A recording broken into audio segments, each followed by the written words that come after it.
Greetings citizens of the world. We are anonymous. In light of recent investigations of chemical weapons attacks in Syria, it appears that the United States government is involved in an imperialistic pursuit of the resources of Iran. Iran has an arms treaty with Syria, in which Iran has a commitment to defend Syria and vice versa in times of war. The lack of a central bank in the country of Iran and the refusal of the Iranian government to become dependent on the Western world has kept the United States government on a mission to engage in war with Iran to topple the current government. We have seen the same tactics used in Iraq and Libya to topple regimes that don't fit the United States' imperialistic ambitions. Militaristically engineered false flag attacks are the method the United States government uses to convince a portion of the world that intervention is necessary.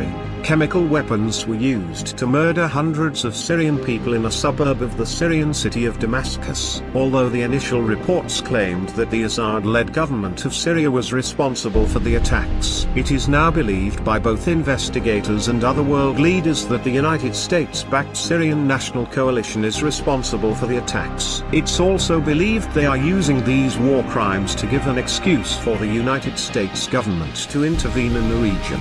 This tactic is meant to pull Iran into war with the United States. This tactic will ultimately cause a global conflict in which countries that do not support the criminal actions of the United States may, in fact, take the war to US soil. War is not supported by the US majority and has only seemingly been supported by the citizens of the United States in recent years. In this instance, it is overwhelmingly opposed by the majority of US citizens. The chemical weapons used against the Syrian people are now shown to be the work of the United States government by way of the US-backed Syrian rebels known as the Syrian National Coalition. This is a blatant false flag attack and should not be endorsed by the citizens of the United States. There is absolutely no benefit for the American people or the world in general as a result of a war with Syria or Iran.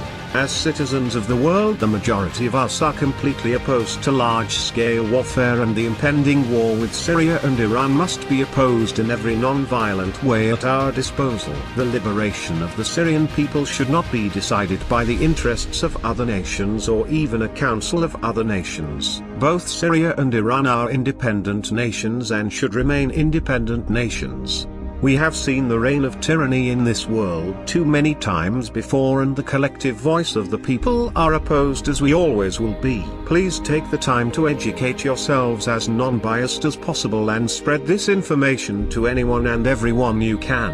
Our collective voice is and will always be our only hope to liberate this world from the hands of tyranny. We are anonymous, we are legion. We do not forgive forcing the world into a war based on lies. We do not forget the war crimes that have been committed. Proprietors of false flag operations, expect us.